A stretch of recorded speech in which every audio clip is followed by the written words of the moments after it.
some mountains don't just test your strength. They test your certainty. And some climbs don't end at the summit. They end in questions no one can answer. The wind hit first. Not strong enough to knock you over. Not loud enough to warn you. Just enough to remind you that Mount Doom did not care who you were. Elias Rowan tightened the straps of his pack and stood still, letting the cold settle into his bones. Below him, the clouds moved like slow water, rolling through the valleys as if the world itself was breathing. He checked his watch. 6:17 a.m. He was ahead of schedule. That should have felt good. Didn't. Elias had climbed harder peaks. Higher peaks. Deadlier ones. But none of them had ever felt this quiet. No birds, no distant rockfall, no echo of wind curling around the ridgeline. Just silence. The kind that presses inward.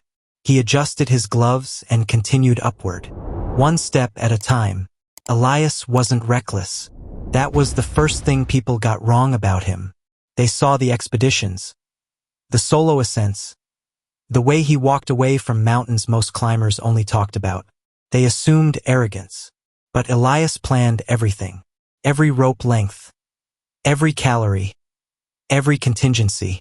Mount Doom wasn't officially the most dangerous peak in the range. But it had a reputation. Routes that shifted without warning. Weather patterns that ignored forecasts. Climbers who turned back with no clear explanation why. And a handful who never turned back at all. Elias had studied every report. He knew exactly where he was. Or at least, he thought he did.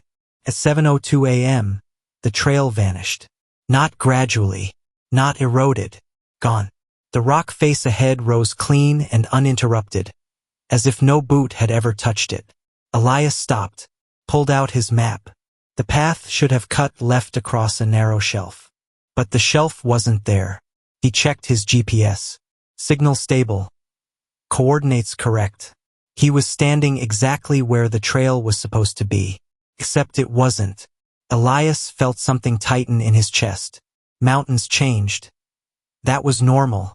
But they didn't erase themselves overnight. He scanned the slope carefully. That's when he noticed the footprints. They led straight up. Not switchbacking. Not searching for grip. Just up. Each step evenly spaced. Deliberate. As if whoever made them hadn't hesitated for even a second. Elias swallowed.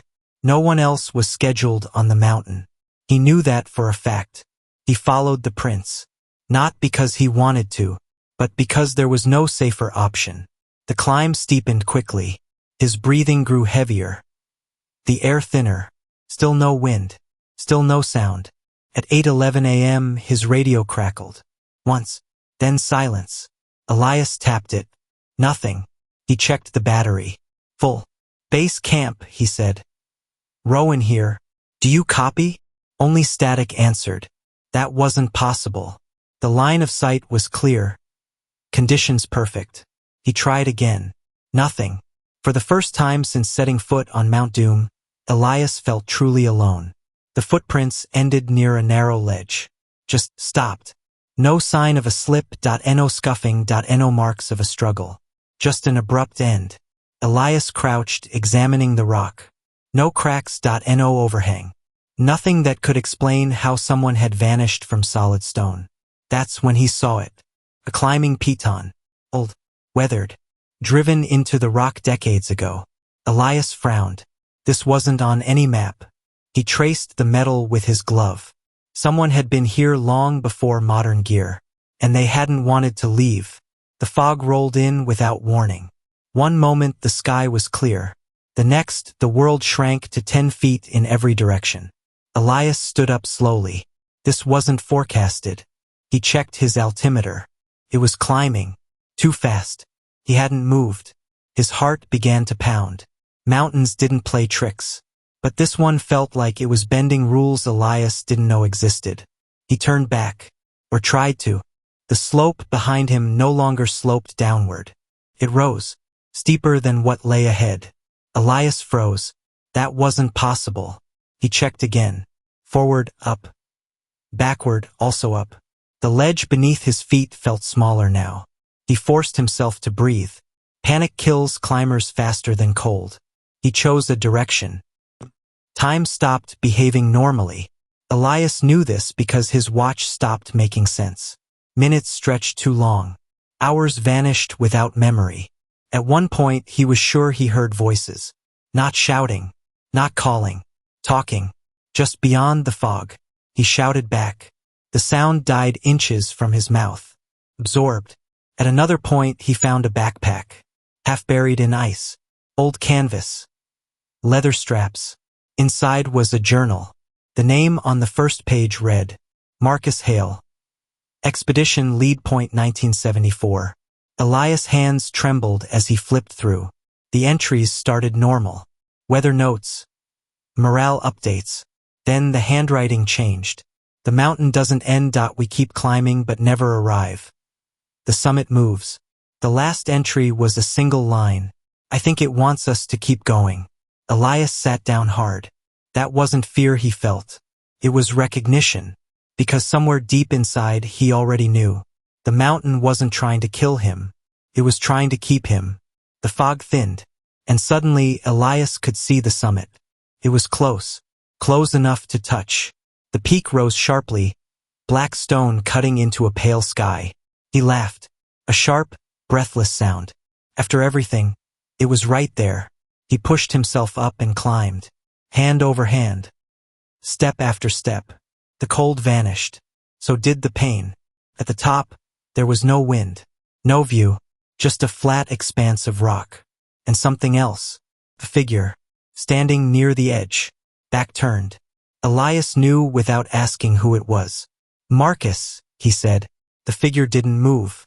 You didn't fall, Elias continued. You stayed. Slowly, the figure turned. It wasn't Marcus. It was Elias. Older. Thinner. Eyes hollowed by time. You finally made it, the figure said. Elias staggered back. This isn't real. The other Elias smiled faintly. That's what I said too. You can still leave, the figure continued. Most don't make it this far. Elias shook his head. Leave where? The older Elias gestured behind him. There was no slope, no trail, only fog. You climb long enough, the figure said, and the mountain stops being a place. It becomes a direction. Elias felt the truth settle in. The climb had never been about the summit. It was about choosing to stop. Or not. Base camp reported Elias Rowan missing 3 days later. Search teams found his tracks. They followed them upward. Until they didn't. No signs of a fall. No broken gear. Just a single piton driven into the rock. And a journal beside it. The first page was blank. The second contained one line.